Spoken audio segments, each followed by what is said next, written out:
الحمد لله رب العالمين. الحمد لله حمدا يوافي نعمه ويكافئ مزيدا. الحمد لله كما ينبغي لجلال وجهه وعظيم سلطانه. أشهد أن لا إله إلا الله وحده لا شريك له، وأشهد أن محمدا عبد الله ورسوله صلى الله عليه وعلى آله وأصحابه ومن تبعهم بإحسان إلى يوم الدين. أيها المسلمون، اتقوا الله تعالى واعلموا أنكم ملاقوه وتزودوا للقائه. قال عز من قائل: فمن كان يرجو لقاء ربه فليعمل عملا صالحا ولا يشرك بعبادة ربه أحدا. معاشر الموحدين، اعلموا أننا خلقنا لأمر عظيم، لأمر خلقت له السماوات والأرض، وأرسلت له الكتب، وبعثت من أجله الكتب، وتقام له القيامة، وتنصب له الموازين والصراط، وتسعر له النيران، وتزلف له الجنان، وأريقت لأجله الدماء، وأبيحت له الأعراض والأموال، وقتلت لأجله المشركون، ألا وهو توحيد الله تعالى وعبادته وحده لا شريك له، وصرف جميع حقوق الربوبية والألوهية والأسماء والصفات له عز وجل. قال تعالى: وما خلقت الجن والإنس إلا ليعبدون. وقال تعالى: ولقد بعثنا في كل أمة رسولا أن يعبدوا الله واجتنبوا الطاغوت. وهذه المهمة العظيمة هي مقتضى لا إله إلا الله، ولذلك سميت كلمة التوحيد. ولهذا رتب الشرع على من حققها وحقق مضمونها بدخول الجنة. قال صلى الله عليه وسلم: من مات وهو يعلم أنه لا إله إلا الله دخل الجنة. وقال النبي صلى الله عليه وسلم: أسعد الناس بشفاعتي يوم القيامة من قال لا إله إلا الله خالصا من قلبه. وقال عليه الصلاة والسلام: من مات لا يشرك بالله شيئا دخل الجنة، ومن مات يشرك بالله شيئا دخل النار. واعلموا معاشر المتقين أن تحقيق التوحيد على ركبتين واجب، وحقيقته ألا أن ترى الأمور كلها من الله رؤية تمنع الالتفات إلى غيره مع عبادته وحده، بألا تصلي إلا الله ولا تدعو إلا إياه ولا تذبح إلا له ولا تنذر إلا له ولا تستغيث إلا به ولا تستعين إلا به ولا تستعيذ إلا به. فمن أخل بهذا الواجب فقد ارتكب ظلما عظيما. وقال تعالى: إن الشرك لظلم عظيم. يا بألا تدب باويت الله سبحانه وتعالى جولن ينلاب صلى الله عليه وسلم وسيو هوري يهول الله سبحانه وتعالى أندن وندم إن هوري الله سبحانه وتعالى يوبندن في فتقل الله سبحانه وتعالى كانك الله سبحانه وتعالى وين كدفتر مكو تدنهم ويوتين كهن يوبرتي يهي كمكو كانك الله وي كلا جورتيدو hawrugol e joomi makko yo gollu golle moƴƴe ko golle hawrondirɗe sowaba tawa kadi hide laabani allahu subhanahu wa ta'ala. kanko Fudayl bun Iyad rahimahullahu ta'ala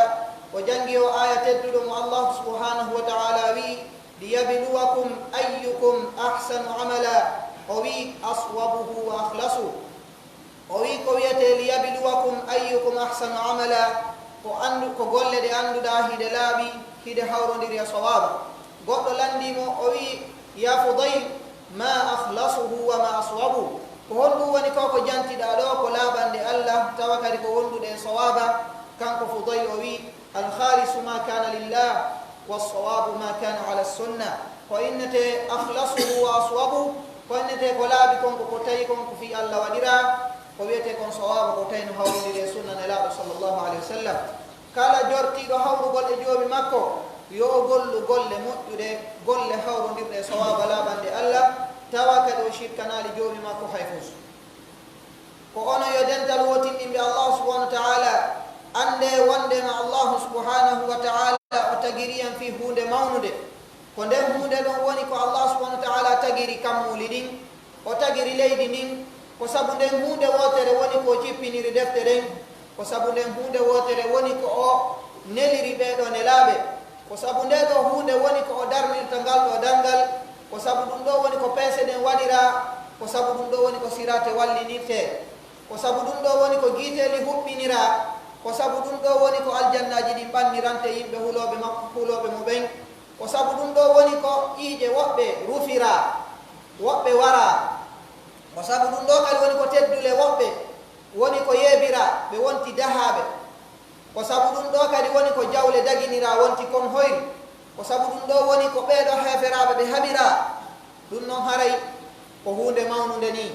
ɗum haray ko wotindingol allahu subhanahu wa ta'ala e rewgol mo kanko tun tawa kafindinali mo hay e hunde e jonnitugol mo kadi dendaningal haqqeji jeeyal ɗin e haqqeji dewal ɗin e haqqeji inɗe makko ɗen e sifaji makko ɗin. ɗen anndi karamakoɓe ɓen sabu wallitagol jama on e ɓannalngol jama on ɓe inni en ko wiyete tawhid ko piiji tati, ɓe sendi pecce tawhid ɗen pecce tati. ka ɓannalngol jama on haqqeji Allah ɗin hiɗi ɗuuɗi en wawataɗi moftude, hay nemaji makko ɗin Allah wi: wa in tauddu nicmatallahi la tuhsuha. si tawi on konti nemaji Allah ɗin o wataɗi moftude, si tawi noon en wawali moftude nemaji makko ɗi seeditiɗen ɗin en wawata moftude min baabi awla haqqeji Allah subhanahu wa ta'ala. ɗum noon hara ɓe ɓannanen ɓe wi haqqeji makko ɗin e ɗuuɗude hiɗi wawa tongirede piiji tati. o woodi haqqeji jeyal ɗi tawata ko ruttiɗi ka jeyal, ɗum noon ko golleji Allah subhanahu wa ta'ala, wono addugol toɓo e arsikugol e nafugol e lorrugol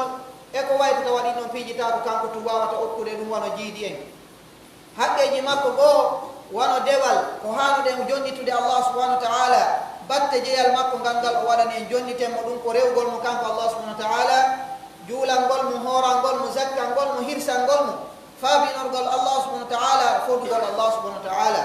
ɗiɗo kadi haqqeji ko yo jonnite e waɗane kanko tun hara o kafidaka e muɗum ɗum noon harano waɗi haqqeji goo ko wiyete al asma wa sifat inɗe makko e sifaji makko ɗin ɗi tawata koye makko woni hara ɗi kadi ko en jonnitumo o kafida hay e goto e ɗiɗo sifaji makko hara en ajaki wondema mathalan ko Allah tun woni anduɗo ko wirni hara en wiyaliɗen andi ko wirni gandal wirningal ngal ko Allah tun heɓtori ngal ɗo ɗum ɗo ko jeeya ɗum ko humodir ɗum e inɗe makko ɗen e sifaji makko ɗi ko ɗum waraymo ko ɗum waɗi mo aajike ko inete kon andugol ko wirni birnal wellitingal ngal ɗen andi kala mo koɓɓe no senditi birne ɗen pecce ɗiɗi no toon gaybu mutlaqun no toon gaybu muqayyad birnal ngal annduɗa no tongana no woodi annduɓe ɓe no woodi woɓɓe goo ɓe annda ɗum kadi Allah tongi ngal gandal tongal ngal o tongani ɓe nelaɓe makko ɓen ɗum noon hara o wiya alimul gaybi fala yudhiru ala gaybi ahadan illa man irtada min rasul gaybu mutlaq birnal ngal ɗo birnal ko kanko tun Allah anndingal kala aaƴiiɗo ngal ɗo haray o woni neɗɗo mo tawata haray mo hulanata o yaltuga diina makko o hewta e martabaji goo so aaƴike ɗum o wona kefeero ɗum ɗo fof haray ko wiyete wotindingol Allah ko jonnitugol Allah haqqeji makko ɗin fof ka jeyal e ka dewal e ka inɗe makko e ka sifaji makko ɗum noon Allah subhanahu wa ta'ala mo yewten fi hunde nde hunde mawnude nde o tagiri en o wi min Allah mi tagirali jinnaji ɗin e yimɓe ɓen sina fiyoɓe rewa kanko Abdullah ibn Abbas radiyallahu ta'ala anhu o wi oɗo liya'buduni ko liwahidun ko fiyoɓe wotindinan ko waɗi noon charte ibada chartuha ko at-tawhid charte dewal ko wotindingol Allah subhanahu wa ta'ala wono andirɗa haray laaɓal ngal ko ɗum woni charte ndeɗo julde kanko Allah subhanahu wa ta'ala o wi men neli e kala mofte e kala jama alamo men nelale muɗum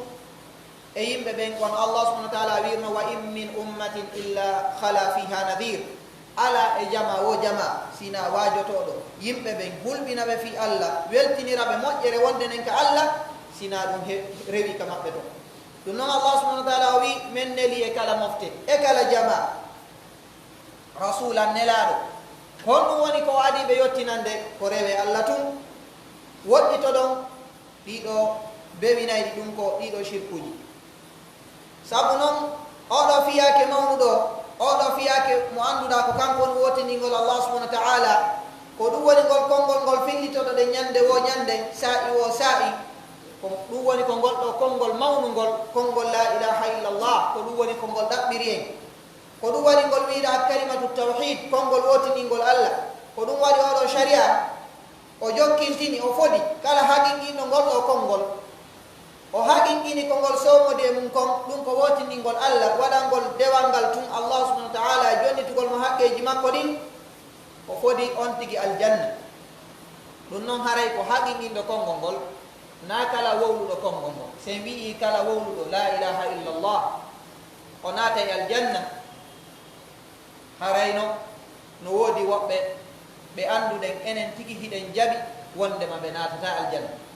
naafigiɓe wuruduɓe nelaɗo sallllahu alayhi wa sallam wiwnoɓe la ilaha illallah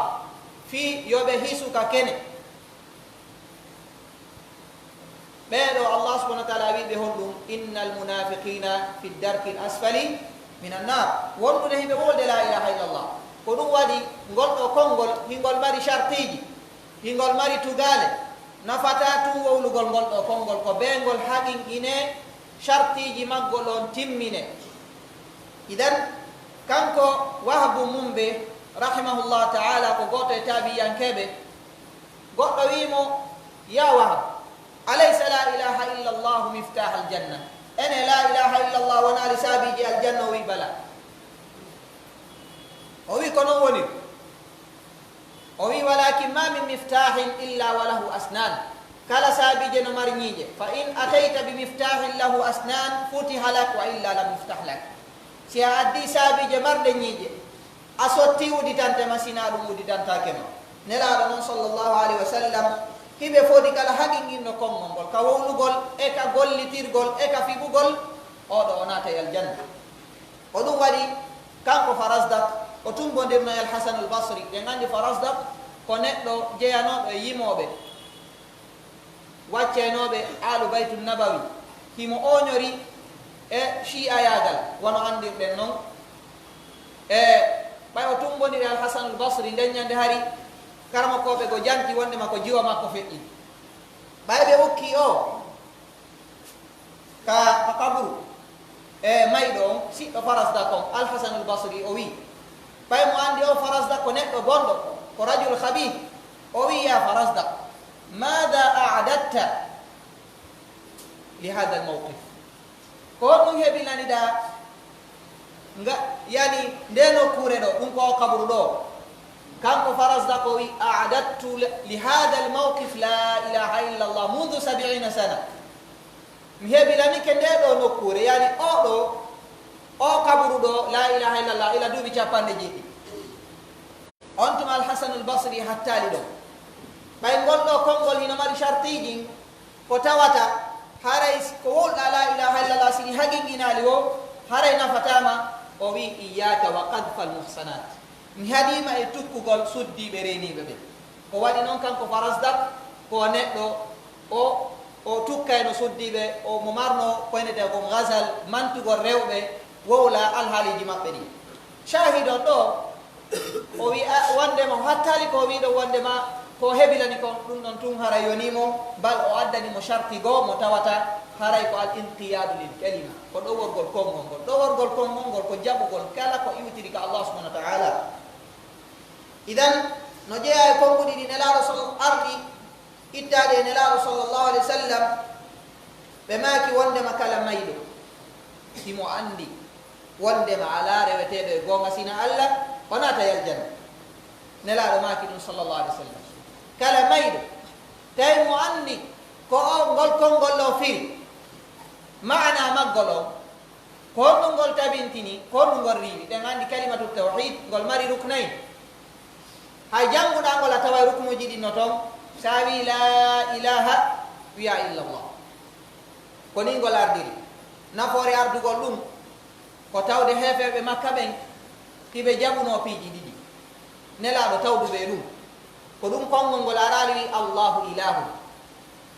honɗum nelaɗo tawdunoɓe nelaɗo no tawdunoɓe hiɓe jaɓi ko Allah arsikata ko Allah tagata qur'ana no tabintini ɗum ko ɗum ngol araali ngol wi la khaliqa illa Allah ko ɗum waɗi ngol firittake kadi golleji Allah ɗi en wiyata wiide la khaliqa illa Allah tawde ko ngol ari ko lumdagol heferaɓe idan konngol ngol ari bi kalimatul ilah wondema ko dewal Allah subhanahu wa ta'ala o wi wala in sa'altahum man khalaqa as-samawati wal ard la yaqulunna Allah ɓe wiyay ko Allah ko ɗum waɗi konngol ngol ngol ardi bi sigatil ilahiyya hunde ɗin men nden heferaɓe no jaɓuno wondema Allah ko reweteɗo e reweteɗi kono Allah to rewetaki wa ja'alu lahu mimma dara'a min al-harthi wal an'ami nasiba fa qalu hadha lillahi bi za'mihim wa hadha li shuraka'ina idan fiinol lundagol heferaɓe ngol ari ngol addi kalimatul ilah ka lundagol ɓe ka tagugol to e ko golleji Allah ɗin ka hertinalngol Allah dewal ngal konngol ngol ari fa'lam annahu la ilaha illa Allah ko ɗum waɗi andugol ngol tun nafata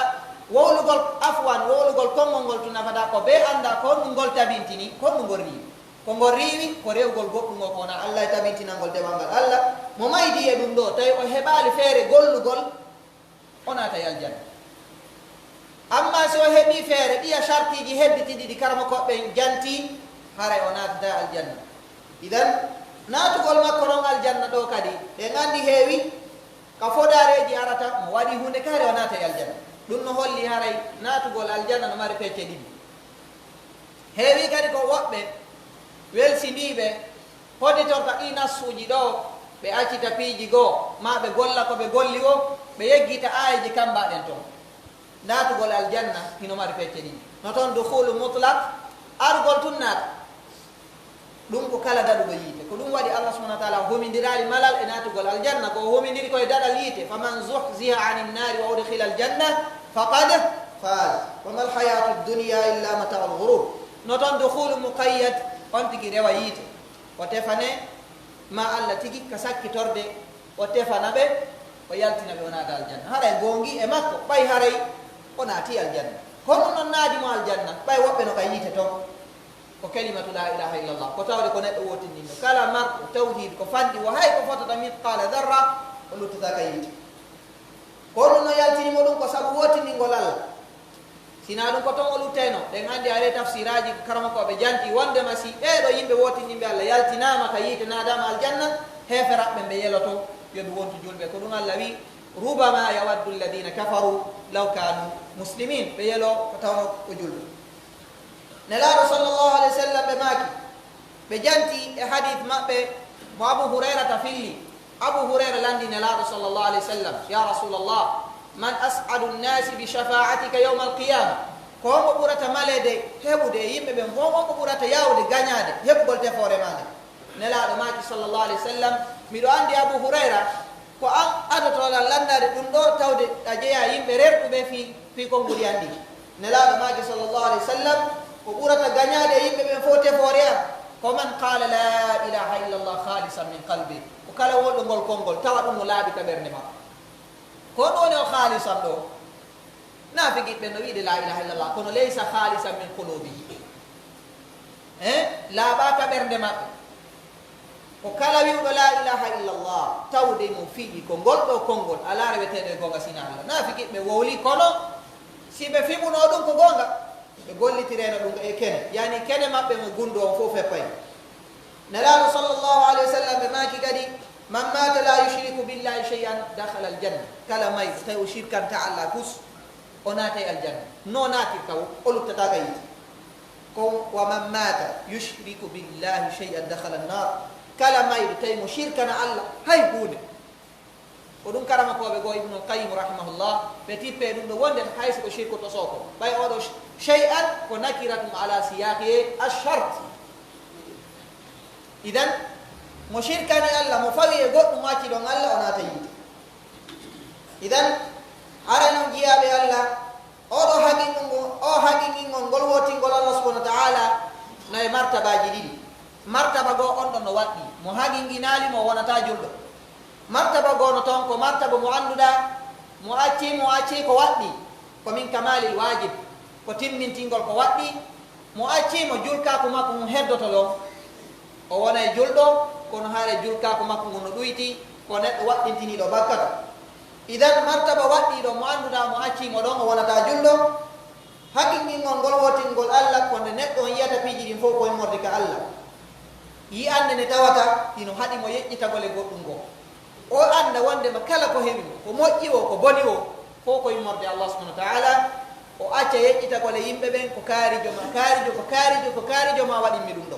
ko ɗum tigi nelaɗo sallllahu alayhi wa sallam wasino abdullah bne abbas radiallahu taala anhu ɓe maaki walam anna al ummata law ijtamau ala an yadurruka bi shay la yadurrunaka illa bi shayin qad katabahu llahu lak walam anna al ummata law ijtamau ala yanfauka bi shay la yanfaunaka illa bi shayin qad katabahu llahu lak walam anna al ummata law ijtamaat ala an yadurruka bi shay la yadurrunaka illa bi shayin qad katabahu llahu alayk ɓe maaki wondema andu wondema si jama fo tumbodiri yoɓe nafe ɓe wawata nafirdema sina ko Allah mum yoɓe nafire kon si fof kadi tumbodiri yoɓe lorre yowatama lorrirde sina ko Allah subhanahu wa ta'ala mum yoɓe lorrire ko wondude rewgol Allah tun ɗum ɗon noon haray mital muɗum ko nde woneten haren juulanta sina Allah subhanahu wa ta'ala en torotama sina Allah en hirsanta sina Allah naafi jinna naafi koyɗi naafi sadakaji bida ɗi annduɗa ma sadakaji waya santeɗi en fodatagal sina Allah fodari kadi wellitini ndi alda yoɓitugol na si a waɗanilam hunde kaari mi waɗane ndin ɗon fodari hino waɗɗi hunnugol ndi ko woni hare ndi jeyaka min ndi woppodiri yunafi kamal tawhid o ɓuri moƴƴude kon ko fodugol Allah nadran mutlaqan mi waɗante hunde kaari on tigi dara tawa no welsini e bange Allah mi horante ɗe ɗo balɗe tawa faabinorta faabo ngo annduɗa on tigi tawa wawatama faabinade ɗum ɗon sina Allah tawa waɗanta ɗum sina Allah o wallinorta sina Allah o molorta sina Allah subhanahu wa ta'ala o wi ɗum ɗo woni dina annabi ibrahim imo janti ɗum ka deftere makko tedduɗo wi inna salati wa nusuki wa mahya wa mamati lillahi rabbil alamin la sharika lah wa bidhalika umirtu wa ana awwalul muslimin inna ibrahima kana ummatan qanitan lillah hanifan wa lam yakun minal mushrikin Allah subhanahu wa ta'ala wi wondema julde anden nimo janto ɗum e ɗengal annabaɓe makko ɓen julde anden e kirse anden e gurdam andan e mayde anden fof ko Allah subhanahu wa ta'ala jeyi فمن أخل بهذا الواجب فقد ارتكب ظلما عظيما إن الشرك لظلم عظيم kala non ɗoytuɗo ko ko jantiɗen ɗo haɗingol waɗɗingol haray waɗɗintinike tooñe mawnude ɗum noon haray ko shirku ɓe gandi tooñe ɗen no sendidi pecce tati tooñugol Allah subhanahu wa ta'ala ɗum ko tooñirgol mo shirku ɗum haray o wi kanko Allah subhanahu wa ta'ala e ɗengal Luqman alayhi salam wondema shirku on ko tooñe ɓurɗo mawnude aqulu qawli hada وأستغفر الله العظيم لي ولكم فاستغفروه إنه هو الغفور الرحيم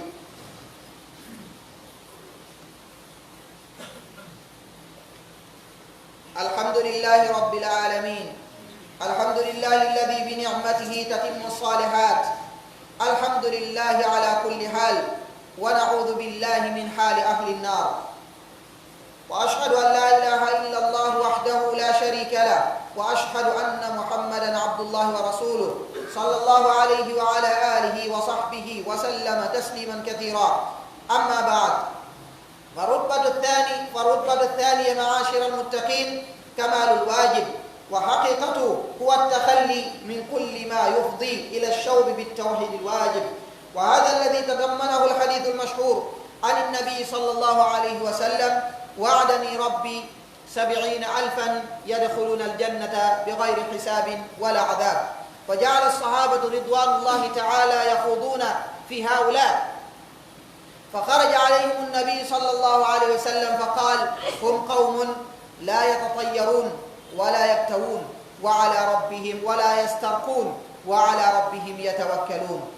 معاشر المسلمين اعلموا أن هذا التوحيد لا يتأتى إلا بالتخلص بضده وهو الشرك بنوعين وهو أظلم الظلم وأصل فساد العالم فالأول منه سبب للخلود في النار والخروج من الملة ومبيح للدماء والأعراض وهو عبادة سوى الله وطاعة غير الله في تحليل الحرام وتحريم الحلال المجمع عليه ومحبة تعظيم والإرادة الكلية لغير الله والثاني معرض صاحبه للعذاب ومناف لكمال التوحيد ومنه الرياء والسمع وإرادة العمل للدنيا والتماعم البدعية والرقى البدعية والتبركات البدعية والتوسلات الخاطئة المبنية على الخرافات ولا يمكن التخلص من الشرك إلا بترك الوسائل المفضية إليه كالزيارات البدعية ثم بتعلم علم التوحيد على أيدي علماء الربانيين الأتقياء البررة حفظ الله أحياهم وغفر لموتاهم قال تعالى يوم لا ينفع مال ولا بنون إلا من أتى الله بقلب سليم يا بألا تدب باو أن يتدي الله سبحانه وتعالى جولن أن الله صلى الله عليه وسلم أمي وندما ديرو مرتباجي wotindingol haqiqingol tawhid no mari martabaji ɗiɗi martaba waɗɗiɗo mo annduɗa ko on neɗɗo on wonirta julɗo martaba ɗimmon ko martaba waɗɗiɗo mo annduɗa ko timmineɗo julka ko neɗɗo mo accimo hara woni neɗɗo waɗɗintiniɗo hunde tooñe mawnude kono ɗum yaltinali mo diina haqiqa on ɗo martaba ko ɓoragol e kala ko yettinta e ko tuninta tawhid waɗɗiɗo tawhid mo jantide gonnane waɗɗiɗo kala ko annduɗa kaani nayi ɗum ɗon ma tuuni nayi ɗum ɗon hay si accay ɗon haray tertagol ɗum ɗon ino waɗɗima fii hisingol diina maaka ɗum noon haray hadith lolluɗo e almashhur bi hadith ukasha hadith lollirɗo hadith ukasha ko noon o lolliri oɗo hino mofti yewtugol e fi oɗo martaba nelaɗo sallllahu alayhi wa sallam ɓe maaki wondema Allah subhanahu wa ta'ala o fodila yimɓe guluji 70 naate ɓe aljanna ko alda e lette ko alda e hasboto sahaba ɓen fof ɓe watti yewtude ko homɓe woni ɓe woɓɓe wi ko heɓaɓe ɓen ka nder islam tawa shirkanali allah ɓayno woni sahabaɓe ɓe tawata shirku no si woni islam wondude e mawnugol maɓɓe e ɓure maɓɓe ɗe woɓɓe wi ko yawnoɓe badiri ɓe watti yewtude fi ɓe nelaɗo sallllahu alih w sallam yalti ɓe maaki konnguɗi raɓɓiɗuɗi ɗi annduɗa ɗiɗo piiji ko neɗɗo mo tawata ko woɗiɗo e shirku tosoko shirkuji ɗi annduɗa ɗi yaltinta goɗɗo diina ma o hay sinaɗi shirku aslan kono ko piiji yahayɗi ha ɗi waɗinama shirku tosoko ɗi yaha ha ɗi waɗinama shirku mawnuɗo par ce que haqiqa wotiningol allah ko yowgol ɓernde mum nden e allah ɗiɗo noon piiji ɗi itte ɓernde ma nden e allah subahana wa taala ɗi fawma e piiji goo nelaɗo maaki konnguɗi raɓɓiɗuɗi moftuɗi ɓe maaki ɓen ko yimɓe ɓe annduɗa la yastarku ɓe ɗaɓɓata yo goɗɗo moccuɗo kamɓe si ɓe heeɓi albala o ɓe moccitoto idan ko ɗo ari konngol cheikh uthaymin rahimahullah yo allah subahana wa taala yurme ɓe karamakoɓe mawnuɓe yanganiɓe ngal ɗo gandal wiyete yanganiɓe dina kam umuman yanganiɓe tawhida min ala waji l khusus ɓe maaki nelaɗo ko maaki ɗo la yastarkun ɓe ɗaɓɓi taw goɗɗo moccuɓe yalli ɗum no holli haray ɗaɓɓugol e goɗɗo mocce no harmi la ko fii taɓintingol wotindingol allah ngol la chaka si na woneɓe ɗaɓɓirde yimɓe ɓen fof yo moccuɓe humi ƴetti ɓernde muɗen humi e allah andi ko allah subahana wa taala woni dikkinde ko sabu non ɓe sendi o moccitagol pecce tati pecce ɗiɗi afwan no ton martabatul kamal martaba ɓurɗo towde o ɗum ko honnum ko moccanagol hoore mum moccitoɗa antu si a heɓi moccitoɗa haraɗa ɓaali e goɗɗo mocca martabatu al aqsa ɓurɗo joltude on ko martaba mo annduɗa oɗo martaba haray ko ya ɗaɓɓu yo goɗɗo mocce haray a yalti e ɓeɗo guluji 90 martaba ko kadi no ley on ɗon mo tawata ko shirk asgor ɗaɓɓugol yo goɗɗo mocce ha tawaɗa hiɗa fiɓi sina on ɗon moccuma ndikkata kono hiɗa andi ko allah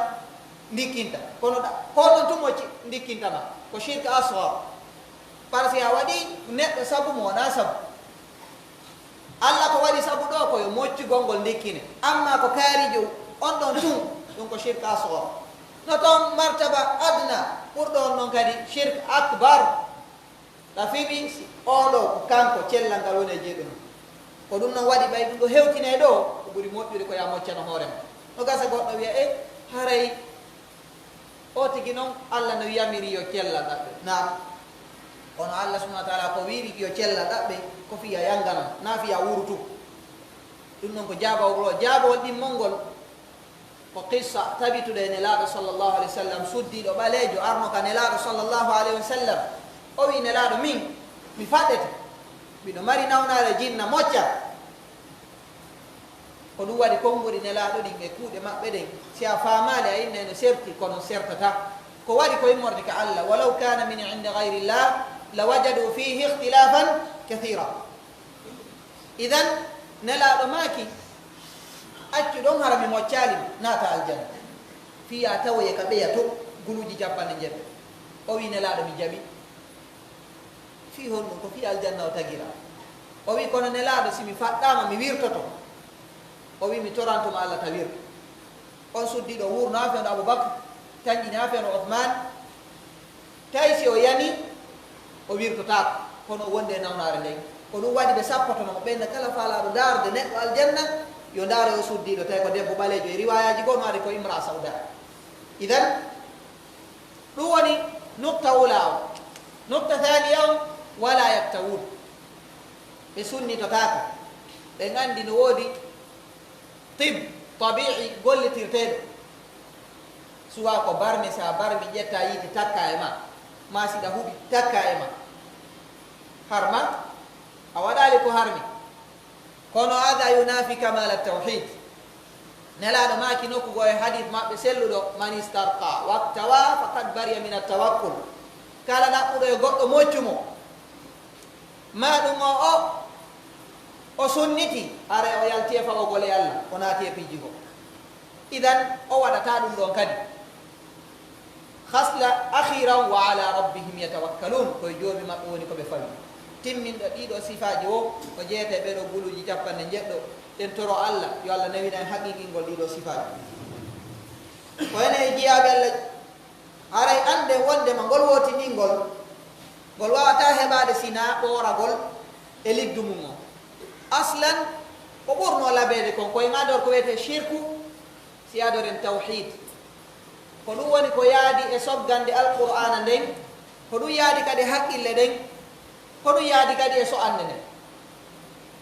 alqur'ana wiye wa qada rabbuka alla ta'budu illa iya Allah yamiri taw rewsina on bo Allah o riwa hawɓeno tabintina ko ɗum woni kadi ka haqqil ɗe gandi heewi ko wiyeten wondema si keɓal e kisal ari ko ɗum ƴetteten koyen hisu idan sen wattanila kadi ka so ande si goɗɗo no mari coñci kesi imo mari kesi himo tuuni ko ɗum waɗato wadde o lotto ha o laaɓa taw si o ɓorno coñci makko kesi ɗi ko ɗum waɗi ko adorgol andugol shirku no ɓuri hittude fiya rentodi andugol koyɗe tawhid heewi anduɓe tawhid ɓe gollitirta kono si a andi shirku galiban a waɗoto ko ɗum sahabajo hudayfa ibnul yaman o wi kana annasu yasaluna rasula sallllahu alih wa sallam an sharri wa kuntu as'aluhu anil khayri makhafata alwuqui fi yimɓe fof ko landotono nelaɗo mo waɗi hunde kaari kono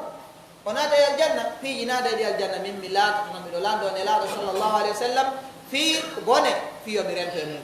ko ɗum kadi oɗo yimo o wi araftu lcharra la li charri lakin li tawaqi man lam yarifi lcharra min alkhayri yaqa fi mi andi bone na fiyomi bonnu ko fi kono mi rento mo andali sendidirali bone e moƴƴere heewi ko yanata e on bone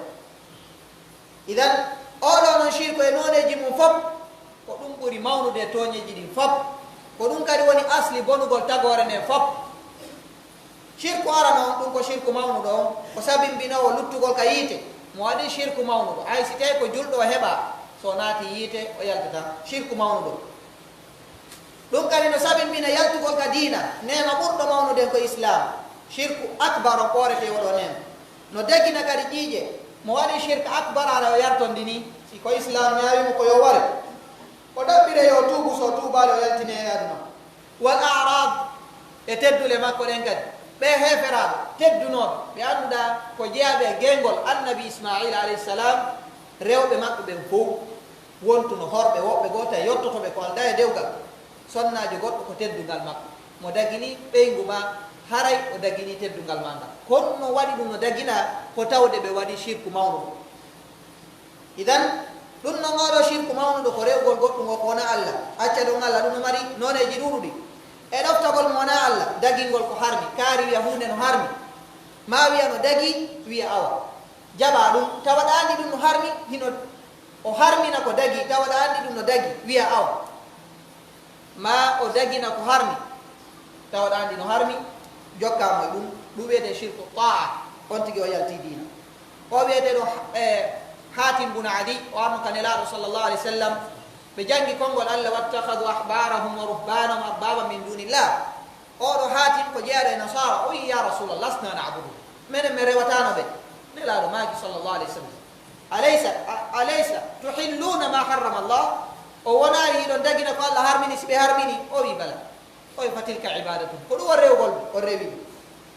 ɗa ɗum ko hunde harmude fottanade nde julɓe fof fottana e jiggol mawningol mawnina goɗɗo ha tawaɗa yiɗimo sifa ko Allah yiɗi sifa ko yiɗuɗa Allah ko tawa o yamirte goɗɗum ko Allah harmini waɗa ɗum ɗo galiban ko yimɓe suufiyankeɓe feƴƴintimɓe ɓen ɗoftotoɓe karamokoɓe mum tano maraniɓe jiggol timmugol yanata e ɗiɗo fewno ngu zamanu meɗo galiban Allah wi wa min annasi man yattahidu min dunillahi andadan yuhibbunahum ka hubbillah wal iradatu lkamila li gayri llah shirku l iradatu wal qasd tawa gurdam makko ɗam fof kanko ala fi Allah hay fus ko mari kala ko waɗata hay dewe makko ɗen fof ko aduna cheikh jabril e karmakoɓe ɓurɓe ɗurde ɗen ɓe inni o haada shirkul munafiqin ko shirku nafiqiɓe oɗo shirku galiban ko si dina no mari doole goɗɗo naati e makka tawa kala ko waɗiri ko fiyo hettoma fi aduna makko koye ɓen Allah subahana wa taala wi من كان يريد الحياة الدنيا وزينتها نوفي إليهم أعمالهم فيها وهم فيها لا يبخسون. نتون كدي ادعاء علم الغيب آجا قول كدي غاندال ويرنينغا دون نماري فاسو جيدودو دي مبيلي ياغال نتون ndure yagal no ton tokkoɓe ramli no ton windoɓe no ton waɗeɓe katiɓe no ton ɗiɗo façon ji fof no aajorta gandal wirningal o haray on tigi o yalti dina nelaɗo sallllahu alih w sallam ɓe maaki laysa minna man saha wala man suhira la wala man takahhana wala man tukuhhina la ɓe maaki nokkugo ka gandal koode man iktabasa shubatan min ilmi nujum faqad iktabasa sihra zada ma zada façon ji kala no goɗɗo aajori ko wirni haray o andu o yalti dina. Allah subhanahu wa ta'ala o wi qul la amliku li nafsi naf'an wala darran illa ma sha Allah walau kuntu nela afdalul khalq walau kuntu a'lamu al-ghaiba lastakthartu min al-khayri wa ma massani as-su in ana illa nadhirun wa bashirun liqaumin yu'minun. Idan nona ɗin mon e shirkuji tosoki ɗin e shirkuji ɗin ko shirku tosoko ɗum noon konguɗi no ton kuuɗe no ton. Oɗo shirku ɗimmo ko weɓintineɗo jommum lette mo waɗi ɗum ɗo haray mo kambirana lette naafi o luttay ka yiite ton kono noon haray imo kambirana lette o lurra ko yalli si o golli moƴƴereji goo ma o maayo tuubali ɓay ko shirku tosoko mo mari moƴƴereji ɗuuɗi yalli ko be o lette kala no wawi mo yaforde ɗiye ɗe gandi kam bakkatuji ɗin fop mo hewti ka Allah si Allah no yiɗi o lettemo si Allah no ɓe yaafomo ko noon aqida al sunna wal jamaa kono ɓe lurri ko wiyete shirku asgar. Shirku asgar yalli mo ari toon tuubalim o jeyete e waɗa o jeyete o shirku asgar o wonay wono bakkatuji ɗi noon ka wonata karmo koɓɓe no lurri woɓɓe wi wonata few o lettete o yaltini o naade aljanna woɓɓe wi ɗum ɗon no wayi wasite ko bakkatuji mawnuɓe ɗi ɓe fof ɓe mari dalilaji mum ɗin kono wiɓe ɓe mo yafota ko sen taskite qur'ana tawa no mari doole moƴƴa ɗen toro Allah yo Allah newnan en marɓe ɓe yo Allah newnanɓe ɓe tuuba ɓe alaɓe yo Allah newnanɓe ɓe ɓoro e muɗum sen taskike Allah subhanahu wa ta'ala wi inna allaha la yaghfiru an yushraka bihi on yushraka bihi e ko nelaɗo makiɗa man mata la yushriku billahi shay'an ko nakira ala siyaqi nafi yufidu al umum al asghar wal akbar. Idan ala kulli hal oɗo shirku hewta oɗa himo riwi timmugol wotinɗingol neɗɗo no jeeya muɗo yiingo tawa no na gurdam mum ɗam fof wono shirkul munafiqin ko yoga e golleji o watta ka fuɗɗorde ko fi Allah yaha ha e nder golle ɗen o fandoratana Allah subhanahu wa ta'ala e nani e fandorgol golle mum en aduna golle um herti kum tawna golle mum en fof e talkiɗi annduɗa ɗin ko talki bida talkiɗi no mari noneji no wori talki ɗi annduɗa ko ɗi talki shirku akbar mo fiɓi talkuru o wiya sina nduɗo si a yi cellal ngal ko ndu oɗo waɗi shirku akbar oɗo no waɗi talkuru mo fiɓi ko ndu woni sabu dandugol mo ko Allah dandata ko shirk asgar oɗo waɗi talkuru alqur'an mo fiɓi ko ndu sabu wona goɗɗum ngo ndun kadi ko shirk asgar ko accugol ɗon waɗugol ndun ɓuri moƴƴude fi honɗum nelaɗo ɓe maaki man allaka tamimatan tamima ko nakira talkuru wo talkuru ɓe fensitari ɓe wi alqur'an na alqur'an faqad ashraka hara o shirki ɓe maaki inna ruqa wattamaima shirkun ɓe maaki mocci gono toon talki gono toon ko goɗɗo moƴƴinta fiyo ɓengu mum yiɗe mamodi ma yiɗe fof ko shirk. Yimɓe sappo arino ka nelaɗo sallllahu alih w sallam ɓe ari ka nelaɗo yani amul wufud yimɓe sappo no ari yidugol e nelaɗo fewno Allah subhanahu wa ta'ala wi ida jaa nasrullah wal fathu wa ra'aita an-nasa yadkhuluna fi dinillahi afwaja nden hitande guyarno ka nelaɗo no jeeya arɓe yimɓe sappo ari ka nelaɗo sallllahu alih w sallam nelaɗo rese ɓe jeenayo oya ɓe jaɓali hiwrodirgol e makko fi hon ɗum ɓe maaki mo waɗi talko ɗum ɓe maaki man ta'allaka tamimatan fala wada'a Allahu la kala waɗɗo talku talla ɓutti ɓernde makko ne ɓernde makko ɓuttata. Idan no jeeya ɗum e mocci bida ɗi tawata ko mocci na inde Allah few maɗen andi mocci buy no fewnditi hande ɗi tawata ko landotoɓe inde goɗɗo ma ko yewtudugol e jinna ɗiɗo fof ko khurafat en innataɗi yaltiniɓe diina dey kono noon na e sunna nelaɗo sallllahu alih w sallam ɗi mahi nelaɗo nani moccirede sallllahu alih wa sallam. Idan nani kadi karama koɓe ɓanginiri ka defte koye taw mocci ɗin no joli tawa ko inde Allah e kongodi nelaɗo sallllahu alih w sallam moccirta tawa kadi koye konngol arabu tawa kadi da fiɓi na woni sabu idan tawa kadi koye dawabituji na ɓeddudugol e suddiɗo na waɗugol visite na ko nanditata e ɗum ruqa e tib hadith na goto kono jillidirama waɗama piiji ɗi tawata ɓeyditama toon ɗe tawata ma anzala llahu biha min sultan e barkinanɗe bida barkinorgol nelaɗo sallllahu alih wa sallam barkinorgol waliyaɓe ɓen siɗa faala barkinorɗe nelaɗo sallllahu alih wa sallam ko sunna maɓɓe on jokkata barkinorgol no mari dawabit ko woni tabarruk ko ɗaɓɓugol moƴƴere goɗɗo ma e goɗɗum ko allah waɗi moƴƴere mum tawa allah no waɗi moƴƴere mum la shakka nelaɗo ko waɗaɗo barki kono ko honno ƴetti barkinorten nelaɗo sa sallam koye ƴettu sunna nelaɗo toroɗen allah yo allah hokkuɓe tefore maɓɓe yo allah hokku en tefore maɓɓe ɗe karama koɓɓen barkinorgolɓe ko janngugol e juuɗe maɓɓe newoda wondude e maɓɓe gandal koɓe mari kon e gara e men en heeɓi barki maɓɓe kono na innugol yo allah hokkan barki maɓɓe a toñiɓe a toñi hoorema a raɓɓindinike allah a toñiɓe a torori teddugal maɓɓe ngal a ɗaɓɓa a ciiɗon allah subahana wa taala a waɗi tagaɗo hakkude ma e maɓɓe ɗiɗo fof no e barkinorgol ngol nelaɗo sa sallam woɓɓe koɗo wiyata hara en ɗuyti haqqeji nelaɗo ɗi en ɗuytali haqqeji maɓɓe ɗi kono nelaɗo no mari haqqeji hertaniɗi ɓe allah no mari haqqeji hertaniɗi ɓe ten jillidir ɗi ko ɗum kanko ibnul qayyim o wi lillahi haqqun laysa li gayrihi allah no mari haqqe ko ala na goɗɗo goo wali abdihi haqqun huma haqqani nelaɗo kan no mari haqqe mo tawata ɗi ko haqqeji ɗiɗi sendindireɗi la tajalu lhaqqaini haqqan wahida tan woɗo haqqeji ɗin haqqe gooto ta ƴettu ko nelaɗo ko waɗana allah ta ƴettu ko allah ko waɗana nelaɗo allah wi wa qada rabbuka an la tabudu illa iya ya ayuha nabiyu inna arsalnaka shahidan wa mubashira wa nadira litu'minu billahi wa rasulihi wa tu'azziruhu wa tuwaqqiruhu wa tusabbihuhu bukratan wa asila ɗi woni haqqeji nelaɗo ɗin sallllahu alayhi wa sallam na e mukkidirɗi ɗo wattawassulat alkhatiya e tororɗe bida kadi tororgol yimɓe mayɓe mayogol e gaɓuruji hay siko toragol allah ko bida mahiɗi e penali haditaji ɗi tawata ko fenaɗe e nelaɗo sallllahu alayhi wa sallam ma mahiɗi e darɗanɗe ɗe annduɗa ɗe mahake bin wiugol hari mo torike ɗo allah allah jaabini idan sifa ɗum en are noon newota ko ɓoragol e shirk mawnuɗo e toso ko sina kadi no woodi ɗate naɓayɗe shirk koyen terto kala ko naɓate shirk ko tawde ko hunde hulɓinide waɗo ziyaraji bida yimɓe ko formata ziyaraji ara e mahi waɗo en ziyara dagi wonɗo shar'inaɗo ko ziyaraji ɗi ziyara haɓɓanteɗo sawdu e ziyara mo haɓɓantake sawdu ziyara haɓɓanteɗo sawdu shar'ina ɗon ko yawgol makka e madina e baytul maqdis sa faala haɓɓa jawmi yaha hay ka juulirde nelaɗo dagota ko wigol miɗo juuroyade kaburu nelaɗo sifa ko woɓɓe wowlata ko miɗo juuroyade e juulirde nelaɗo ni sallllahu alih w sallam sa hewti ɗon noon juuroɗa kaburu maɓɓe kono anni e fiɓugol miɗo juuroyade kaburu nelaɗon ko bida amma juurande nde voyage antake kaburu no takko ma ya juuroɗa no dagi chartiji tati a torotako on ɗon a torortama a torortama toon fii kadi taskagol mayde e ko nanditete ɗum e fii nafugol musidɗo ma o yawgol waɗo e ziyara neɗɗo wurɗo moƴƴuɗo karamokojo ɗum ɗon kadi ko hunde labani si tawi ko fi allah idan woɗɗitama gata yettinede e shirku ko ɗum wawata en dandude e ɗum e janngugol kadi ngal gandal wiyetengal tawhid na noon e juuɗe wonɗo o e juuɗe karamokoɓe ɓe annduɗa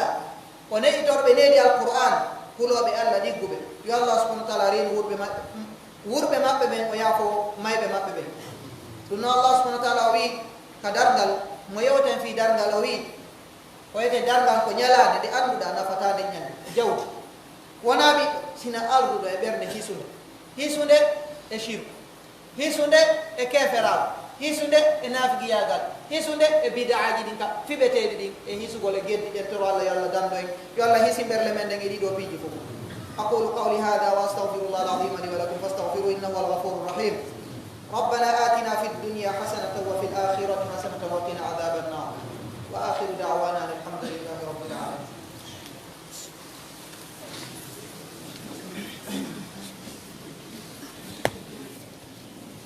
الله أكبر الله أكبر أشهد أن لا إله إلا الله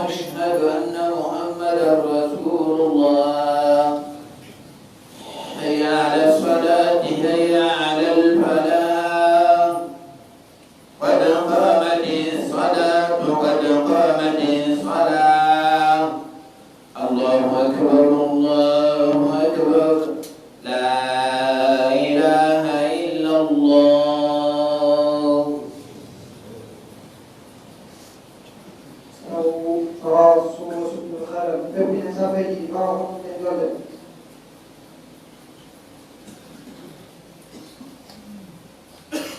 الله أكبر.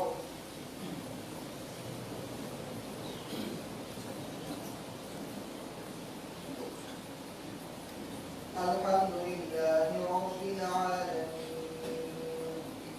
الرحمن الرحيم مالك يوم الدين إياك نعبد وإياك نستعين اهدنا الصراط المستقيم صراط الذين أنعمت عليهم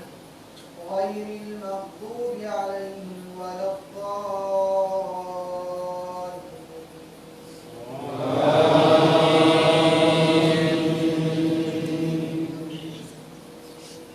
إن الذين آمنوا وعملوا الصالحات كانت لهم جنات الفردوس نزلا خالدين فيها لا يبغون عنها حولا قل لو كان البحر مدادا لكلمات ربي لنفد البحر قبل أن تنفد كلمات ربي ولو جئنا بمثله مددا قل إنما أنا بشر مثلكم يوحى إلي أنما إلهكم إله واحد فمن كان يرجو لقاء ربه فليعمل عملا صالحا ولا يشرك بعبادة ربه أحدا. الله أكبر.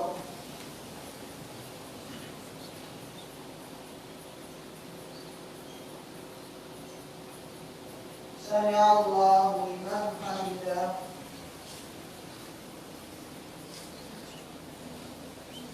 الله أكبر.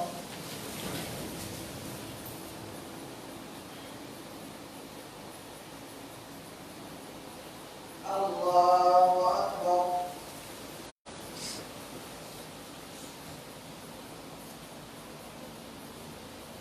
الله أكبر.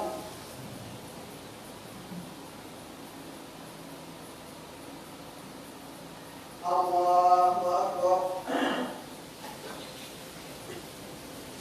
الحمد لله رب العالمين الرحمن الرحيم مالك يوم الدين إياك نعبد وإياك نستعين اهدنا الصراط المستقيم صراط الذين أنعمت عليهم غير المغضوب عليهم ولا الضالين.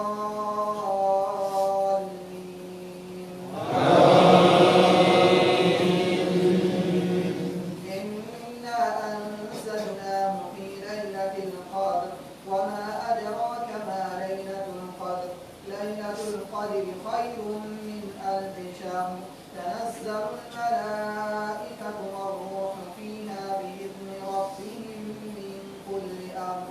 سلام هي حتى مطلع الفجر. الله أكبر.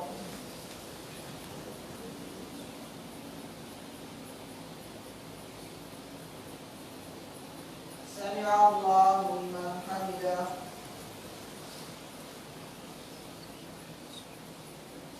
الله أكبر.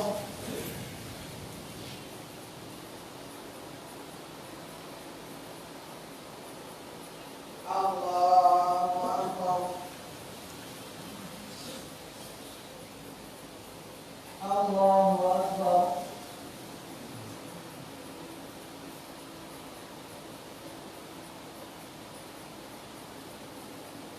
الله أكبر.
Kenapa nundung doa yang berkata umum?